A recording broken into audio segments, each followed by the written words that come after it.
alma formando o ser duplo, né? O espírito, e como não tem jeito de conceber a alma ser o perispírito e vice-versa, pelo pensamento a gente consegue. E Kardec faz isso muitas vezes, né? Algumas vezes ele trata do espírito, outras vezes ele trata da alma. Aí você fala, e aí, Michel, pessoal, algumas pessoas têm dificuldades em entender isso, porque no livro dos Espíritos, aquela resposta, né? O que é o Espírito? Deixou o corpo, né? A alma deixou o corpo, volta a ser Espírito. Então, o Espírito é uma alma encarnada. Então, isso gerou uma confusão danada, mas o Kardec diz que, filosoficamente, é importante ter essa compreensão. E o próprio Kardec faz isso, usar essa ideia de alma em alguns momentos, em outros o espírito. Mas sempre lembrando, sempre está envolto, sempre está em contato com a matéria. Né, Michel? Isso. O que é importante para as pessoas não fazerem confusão? É sempre entender a diferença de cada coisa, né? E entender o contexto do que Kardec está falando, né? Nos diversos textos dele, aí fica bem claro. Porque ele vai mostrar, né? Eu tenho essa inteligência, ela nunca está isolada da matéria, mas essa matéria que envolve esse ser inteligente é o perispírito, mas eu posso estar na situação de encarnado ou de desencarnado. Se eu estou na situação de encarnado, eu tenho, então, o ser inteligente, o perispírito, mais o corpo físico. Se eu estou desencarnado, eu tenho esse ser inteligente e o seu perispírito. E esses dois nunca se separam. Não há um ser inteligente, e aí a gente pode chamar de alma, ou o que for, ou espírito com E minúscula, mas ele sempre está rodeado de uma matéria ali que a gente vai chamar de perispírito. Mas a gente não separa um do outro, né? A gente separa só didaticamente, que nem diz assim, no plano do pensamento a gente separa. Mas, por exemplo, no espaço real, eu não tenho assim, o espírito está ali com o seu perispírito, mas tem uma parte ali que é o espírito, o resto é só perispírito. Que nem muitas pessoas raciocinam, né? Não é assim. Não é assim. É um todo, né? Eles são unidos e fazem parte de um todo.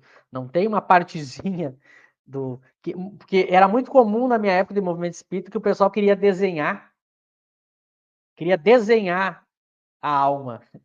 Aí fazia uma bolinha, era o espírito. Aí tinha o corpo, perispírito. Daí tinha o corpo físico, outro corpo. Mas não, isso,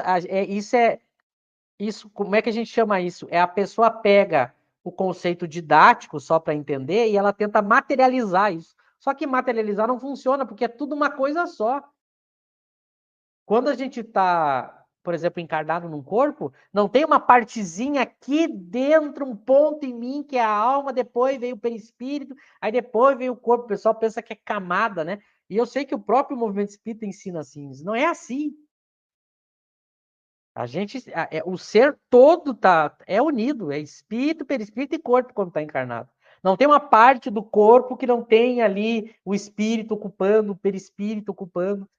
Aliás, os espíritos chegam a dizer que o espírito ele se irradia para fora do corpo, inclusive, além do corpo. Então não tem uma parte do corpo que não esteja ocupada, né?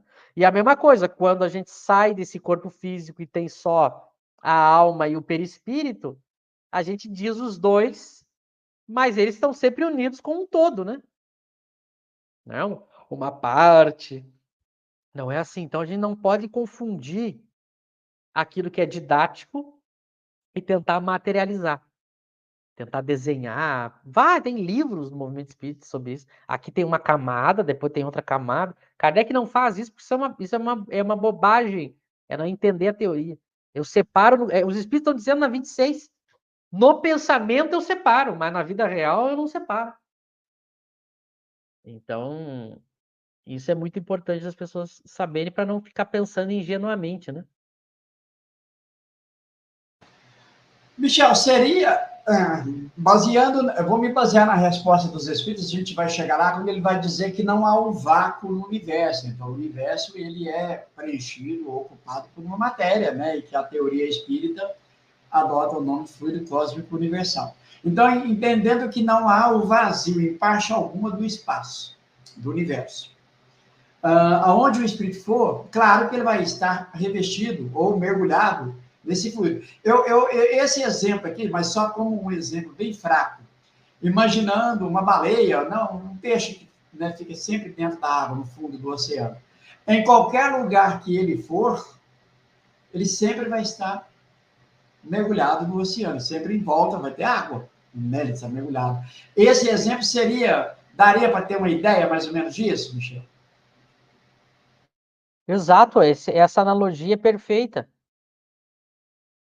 Porque aonde eu me movimentar dentro da água, tem água em volta de mim, né? Agora, claro, as pessoas têm que entender os limites da analogia, porque esse fluido cósmico universal que preenche o universo, o espírito está sempre cercado dele. Mas o espírito modifica com os seus pensamentos esse fluido que está mais próximo dele, que está em volta dele, né? Então ele modifica. Agora, não é que ele modifica, vamos imaginar que eu modifico, daí eu continuo andando e aquela parte lá que eu modifiquei fica modificada. Não é assim, né? A modificação do fluido se dá enquanto tem o pensamento modificando. Quando não tem mais o pensamento, ele volta ao estado natural. Então, às vezes as pessoas.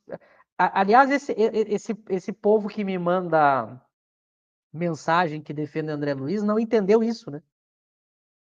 Porque as pessoas acham o seguinte: é muito interessante. O nome disso em lógica é sofisma, né? O sofisma é eu crio uma falsa lógica com uma dedução falsa, né? Uma conclusão falsa, que parece que é verdadeira, né? É o que o movimento espírita faz. Então, o Kardec vai dizer o seguinte: os espíritos, eles têm o fluido em torno deles, né? Então, portanto, é o perispírito, e ele modifica com o pensamento esses fluidos. E ele pode dar formas para esses fluidos. Então, olha onde é que o movimento espírita vai chegar.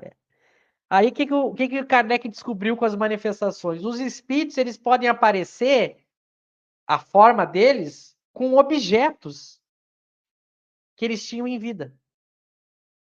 Então, pode ter uma bengala, pode ter um chapéu, um relógio, imagina um espírito aí que desencarnou durante a guerra, ele pode ter uma arma. Mas, aqui que vem a questão que Kardec vai colocar, que é o ponto chave que é diferente do que veio depois de Kardec. Esses objetos não têm utilidade no mundo espiritual. O espírito usa aquilo para alguma coisa. Esse é o primeiro ponto. Ele só forma aqueles objetos porque ele está pensando ainda como um ser encarnado, ou ele faz para quem está vendo ele reconhecer ele. Mas não tem utilidade. O espírito não precisa de bengala. O espírito está com raiva, né? Ele precisa de uma metralhadora para dar tiro com fluido. Não, não. O espírito que tem raiva e quer fazer maldade, ele faz de outra maneira. Então é só a forma. Só que agora vem um outro ponto. Essa forma, ela se dá pelo pensamento do espírito, que ao trocar de pensamento se desfaz a forma. Por que isso é diferente do que veio depois, André Luiz? Porque o movimento espírita pensa que para cada coisa que a gente tem aqui na Terra, eu tenho uma representação igual, idêntica, fluídica.